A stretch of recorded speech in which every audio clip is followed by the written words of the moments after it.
ابني العزيز، أعرف أن الأمور لم تنجح معك. لقد خرجت فارغا مرة بعد مرة. لقد أعطيت الكثير ولم تحصل على شيء في المقابل. أعرف أنك ضحيت، حاولت، قاتلت، ومع ذلك ها أنت ذا تتساءل وتشك وربما تفقد الأمل.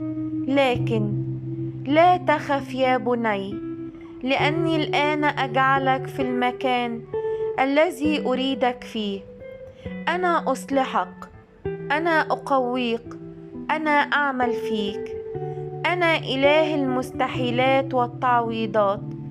أعدك لحياة أفضل بكثير من أي شيء سبق أن عانيت منه من قبل. أنا أجهزك للشيء الذي كنت تصلي إلي من أجله. يوما بعد يوم وليلة بعد ليلة سأستجيب، وهتفرح قلوبكم إلى الأبد. أبوك الذي في السماوات.